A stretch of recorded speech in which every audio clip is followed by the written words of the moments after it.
તમારી સાથે તો છે ને બોલવું નકામું છે. આખો દિવસ કામ કામ, ઘડી કે રોટલી બનાવો, ઘડી કે શાક બનાવો, ઘડી કે અહીંયા પોતું મારો, ઘડી કે વાસણ કરો.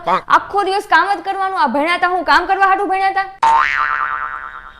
અરે હું થઈ ગયો અત્યારમાં તને હું અત્યારમાં લપ ચાલુ કરી છે. લગ્ન પેલા તો બહુ કહેતા હતા કે હું તને શિમલા ફરવા લઈ જઈશ. અત્યારે તો સિહોર થી બહાર નથી લઈ જતા.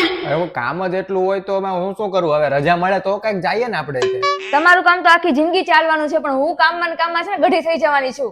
હવે તારું આ ફરવાનું ભૂત ઉતરી ગયું હોય ને તો કામ કર. હવે મને થોડુંક જમવાનું આપી દે, મને ભૂખ લાગી છે. બહુ એટલી બધી ભૂખ લાગી હોય ને તો હાથે બનાવીને ખાઈ લો. આજ તો મને કહી જ દો ક્યારે જવું છે ફરવા. અરે ભાઈ જાશું એક દિવસ, ક્યાં મોડું થઈ ગયું છે? અત્યારે ખાલી એક કામ કર, મને એક કપ ચા આપી દે. બહુ ચા પીવાની ઈચ્છા હોય ને તો બહાર જઈને પી આવો. જ્યાં સુધી ફરવા નહીં લઈ જાવ ત્યાં સુધી ચા નહીં બનાવી દે. આ સાફ થઈ ગયું હોય ને તો જા વાસણ પડ્યા ધોઈ નાખ. એક આખો દિવસ ટેબલ સાફ કર, વાસણ સાફ કર, પંખો સાફ કર, આ કર તે કર. આખો દિવસ મારે કામ જ કરવાનું. લગ્ન પહેલા તો એમ કહેતા હતા કે તને રાણીની જેમ રાખીશ, અત્યારે રાણી વાસણ ઉટકે છે. હા પણ મેં ક્યાં ના પડી? પેલા મને રાજા તો બનવા દે. મનીષા વાસણ ધોઈને અહીંયા બેહી ગઈ. આ કપડા હુકવાના પડ્યા છે નથી ખબર? જા હુકઈ આવ.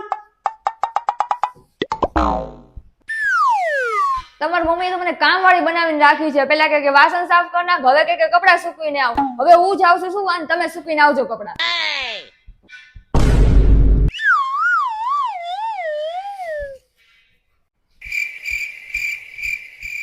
મમ્મી મારા કબાટમાંથી એક સાડી ગાયબ છે. તું તો એવી રીતે પૂછેસ જાણે મેં લીધી હોય. મેં તો એવી રીતે નથી પૂછ્યું. આવી તો એવી જ રીતે રાડ્યું નાખતી નાખતી. મારી વાતનો એટલો બધો તમને ફરક પડે છે એટલે તમે જ સાડી લીધી છે. હું થઈ ગયું પણ તારી બહુ જો મને ચોર કે. મારા કબાટમાંથી એક સાડી ગાયબ છે એટલે મેં મમ્મીને આવીને એટલું પૂછ્યું કે મારી સાડી એક ગાયબ છે એમ. તો મમ્મીને ખોટું લાગી ગયું. હું તારા કબાટને કોઈ દિવસ હાથ જ નથી લગાડતી તો તે મને પૂછ્યું હું કામ? મેં તો આવીને ખાલી કીધું કે સાડી મારી ગાયબ છે કબાટમાંથી, તો એને ખોટું શું કામ લાગી ગયું?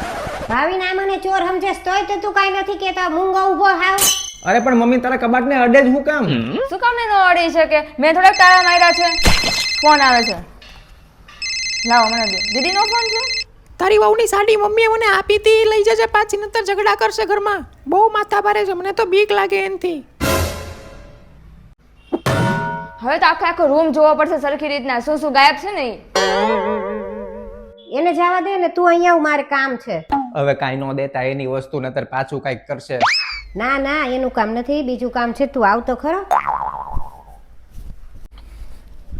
શું કામ છે? આપણે ઓલા પણ પેલા રહેતા હતા ને ત્યાં બાજુમાં ઓલા માસી રહેતા હતા, ખબર છે તને? હા એન છોકરાને લગ્ન છે. એમ?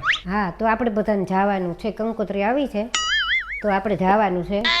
પણ મને યાદ નથી કે તમારા લગ્નમાં એને કેટલો ચાંદલો કર્યો હતો. જોવું પડશે હવે. એ તો કદાચ મને એવું લાગે ત્યાં સુધી કેટલો કર્યો તો 100 રૂપિયા જેવો કર્યો હતો. 100 તો એક કામ રૂપિયા. કર, મનીષાને યાદ હોય એને પૂછી જો. હા એને પૂછું. મનીષા, એ મનીષા. હવે શું છે તમારે? હું જો મારી એકેય વસ્તુ આપવાની નથી એટલે મારી વસ્તુ ન માંગતા. અરે ભાઈ એ કામ નથી. હવે એકય વસ્તુ તારી નથી જોતી. આપણે ઓલા છે ને બાજુવાળા રહેતા હતા ને પેલા આપણે જૂના ઘર પાસે, તેમના છોકરાને લગ્ન છે. મમ્મી એમ કહે કે કંકોત્રી આવી છે તો આપણા લગ્નમાં એને કેટલો ચાંદલો કર્યો તો એમ પૂછે છે, તો આપણને ખબર પડે આપણે કેટલો ચાંદલો કરવો એમ. એને ખાલી 100 રૂપિયા જ કર્યા હતા. એને છે ને કવર તો એટલું મોટું આપ્યું હતું ને, નીકળ્યા હતા ખાલી 100 રૂપિયા. મેં જ ખોલ્યું હતું, મને પાક્કું યાદ છે. હા તો આપણે તે 100 રૂપિયા કરી નાખશું. હા તો કાંઈ વાંધો નહીં, 100 રૂપિયા કરી નાખશું. એમાં હું અને થઈ બધાય જમી આવશું. હા બરોબર ને મનીષા? 100 રૂપિયા કરી દેવા ને આપણે. અરે મમ્મી 100 રૂપિયા થોડી હોય, આપણે એની જેવું થોડું ના થવાનું છે. હવે જમાનો બદલાઈ ગયો. અમારા લગ્નને તો 7 વર્ષ થઈ ગયા, ઈ પહેલાની વાત છે. અત્યારે તો 7 વર્ષ પછી કેટલો ભાવ વધી ગયો હોય, તો 100 રૂપિયા થોડી કોઈ થોડાક વધારે તો કરવા જોઈએ ને.